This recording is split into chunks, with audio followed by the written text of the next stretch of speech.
All right, now we're live. Sorry, I'm having technical difficulties because we're still very new at this whole streaming from home and streaming online versus trying to do all of this in person in the library. So, sorry I'm running late today. We're going to start from the beginning. I've already book talked one book on my personal Facebook page, I think. I'm not sure. I have to go find it later. Anyway, let's get started. My name is Laura Arnhold. I am the director at the Upper Merion Township Library, and we're going to see what we can do today to book talk some really great children's books that you can read aloud together as a family, or if you've got independent readers in your house that are looking for some new titles, these are definitely great ones to go with.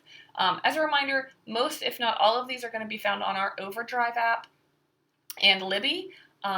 Overdrive is the ebook platform for public libraries, so it's really easy to use. The Libby app is super simple.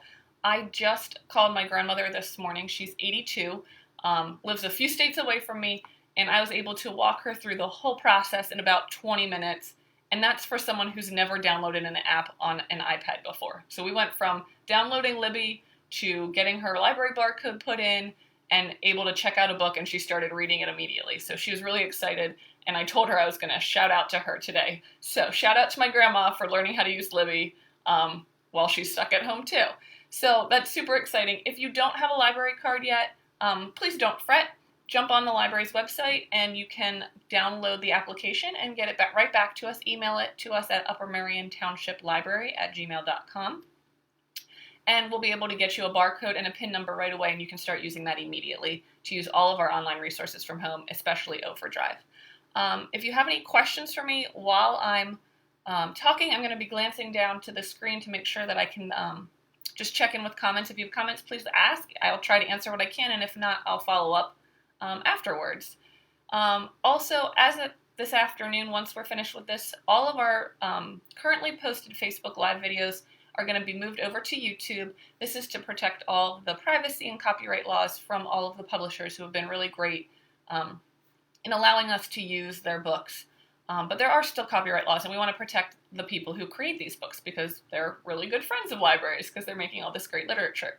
So if you want access to any of the story times, the book discussion, or the book talks, and the chapter book read aloud that we've done, shoot us an email to uppermeriontownship.library@gmail.com, and we will be able to send you the Google Doc that we're constantly updating with all of the videos. Because if you try to go to our YouTube page, you won't find anything. All of the videos have to remain unlisted. So that's what we're doing with that.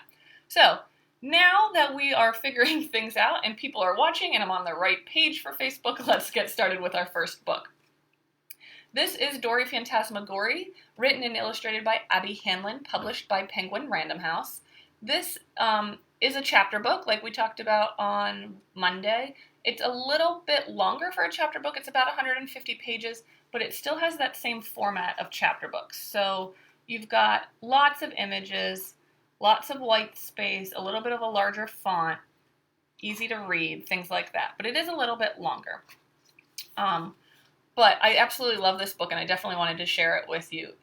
I love this character with a passion. She's got a wild imagination. She's got endless energy, and she just bugs the heck out of her older siblings. And I am one of 4 in my family, so I know exactly what it's like to be bugged by younger siblings. Her older siblings don't want to play her games. They think she's silly and she's a baby, but that's okay because Dory has some great friends that live in the house that also happen to be monsters. Her favorite monster is Mary. But there's also Toilet Monster and a Ketchup Monster and an upstairs hallway monster and a whole bunch of other really silly monsters that live all over the place, plus some other, characters that you'll meet throughout the story. Dory's sister and brother get tired of her bothering them all the time, and so they create a character called Mrs. Gobblecracker. And they tell Dory that Mrs. Gobblecracker is going to come steal her away if she keeps acting like a baby. So with that being said, Dory's imagination kind of goes into hyperdrive, and she spends the rest of the story trying to escape the clutches of Mrs. Gobblecracker as she peers around every, cranny and corner of her home. It's hysterical. This is a great story to read as a family, but if you've got a reader that's ready to jump into those chapter books, this is one to hand to them themselves, and they will absolutely love it also. It's the first in a series. There are 4 currently out, and the 5th book is coming out. It will be released in September. So just so you know, if you like this one, there's plenty of other ones to enjoy as well. So that's Dory Fantasmagory by Abby Hanlon. All right. Our next book, and this is a little bit of a different format than the one you typically see. This is from the Mixed Up Files of Mrs. Basil Frankweiler. I love this book. It holds a special place in my heart. It's by E.L. Konigsburg. It was published originally by Atheneum Books in 1967, so it is not a new book. This is considered a classic at this point, but it really holds a special place in my heart. It's a story I have read countless times throughout my childhood and my adulthood, and I just love it every single time I read it. It's the story of Claudia and Jamie Kincaid, who run away from home to live in the Metropolitan Museum of Art in New York City. And they get there and they kind of put all their belongings kind of tucked in corners, and then they go on a tour to find out where they're going to sleep. And they decide to fall asleep in a bed made in the 16th century. Throughout the story, they take a bath in the fountain, and they find out that the fountain has lots of coins in it, so they gather up the coins so that they can do their laundry and make sure that they can eat breakfast and lunch. And they really just spend each day exploring different areas of the museum with groups, school groups that are coming to visit or kind of on their own. But while they're at the museum, they learn of a mystery involving Michelangelo and a statue called Angel. And so they start their own research to figure out what this mystery is all about. And they head to the New York Public Library, which is probably why I also really like this book. But all of those clues lead them to find the truth when they meet Mrs. Basil Frankweiler. And somewhere in all of her files is the truth about this angel statue and Michelangelo. And I know it's an older story. 1967 for young kids right now is forever ago. They probably can't even imagine it. But it's a fun mystery, and you can, right now on Arts and Culture on Google, they have a virtual tour of the Metropolitan Museum of Art, so you can kind of explore yourself, kind of the place where Claudia and Jamie hung out for a little while. So this is from the Mixed Up Files of Mrs. Basil Frankweiler. I love it. You have to read it. If you've never read it before, it's definitely a must-read. I promise you. All right, our next story. This one I'm choosing for a family read-aloud today. This is the Escape from Mr. Lemoncello's Library, and the author is Chris. I always have to think of how his name. It's Grabenstein, because it rhymes with Frankenstein. Published by Penguin Random House. This is such a fun book, especially if you've got someone in your life who loves to read children's books. There are clues spread out throughout with all different children's books, authors, and illustrators, and it's fun to find those clues. But the story is about Kyle, who loves to play board games of all sorts, and when he learns that a world-famous board game developer has designed the new town library, he decides that he has to be invited to the lock-in for the kids. So they're going to have a lock-in, and the kids are going to spend the night in the brand new library. And he's thinking, of course, this is going to be great. It's a board game person. It's going to be awesome. Like, I need to be involved. So he and 11 other 6th graders go to the library and spend the night having fun, exploring all the great stuff there is, until they realize the next morning on Saturday that they're still in the library. And they're not going to be able to get out if they want to play the next game that Mr. Lemoncello has created. And so their goal is to escape from Mr. Lemoncello's library, and they have to use their own smarts, teamwork, and the library itself to be able to get out by Sunday morning. The library is filled with new technology, including an electromagnetic hover elevator with ski boots kind of thing that kind of moves you around the room to get to the books. It's got holograms of famous people and quotes from those people. And I will tell you, like I said, the clues that you reference in this book are just awesome. So if you are at all interested in children's literature, you will pick up a lot of the books that they reference. And I think there's something like over 100 different books they reference throughout here. It's a lot of fun. We've done this one as a book discussion. This is fun. It's fast-paced. It's got mystery, adventure, and it's something I think the whole family would enjoy reading together. You read a couple chapters a night, and you'd have a really great time. It was also, I didn't realize this, Nickelodeon also created a movie based on this book a couple years ago, so see if you can track that down. I'm not sure where you'd be able to find it now. And if you like the first one, there's a few more in this series. I think there's at least 2 or 3 more in this series. And Chris Grabenstein has written a lot of other things too, so if you like his style, he's kind of a little quirky. It's definitely something that you can check out. Escape from Mr. Lemoncello's library. Definitely take a look for this one. All right. My next one is it's a middle grade novel in the fantasy realm, and I will tell you right off, I am frightened of pretty much everything. I don't do haunted houses. I hate scary movies. I'm watching something on Netflix right now, and I'm like, got covers up to my eyes because I'm so scared of what's going to happen next. And this is kind of what happened with this book. This is called The Jumbies, and it's written by Tracey Baptiste, published by Algonquin Young Readers. And this is the story of Corinne Lemaire. She is brave and fearless, and she's not afraid of the scorpions that live on her island or the bullies that are in school, and she's definitely not afraid of Jumbies. She thinks that parents just use Jumbies or tricksters in her culture as a way to frighten their children into making sure they're not wandering off doing things they're not supposed to. But when Corinne ends up in the Forbidden Forest, she gets a little more nervous than she was expecting when a pair of yellow eyes follow her as she tries to escape the forest. The next day, in the market, a beautiful woman named Severine appears. And then later, she ends up at Corinne's home. And her father doesn't see the danger in Corinne, or in Severine, but Corinne knows that there's more to Severine that meets the eye. So soon she learns that Severine is actually a Jumbie, and is willing to do just about anything to claim the island for all of the Jumbies. And so Corinne, with a little help from her friends and some magic, must defeat Severine to save her home and her island. This is a really fun twist on a classic Haitian folktale called The Magic Orange Tree.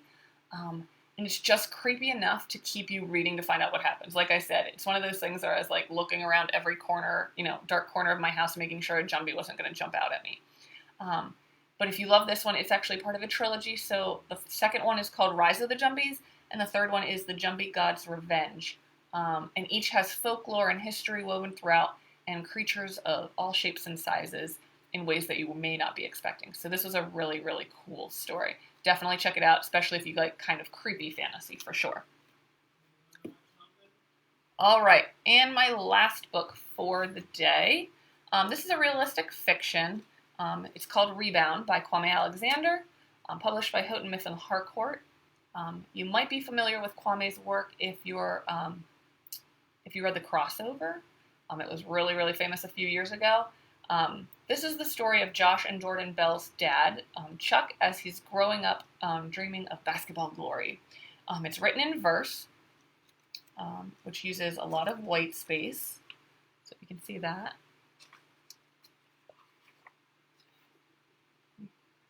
Show you those pages. So you can see there's not a lot of text on the page. And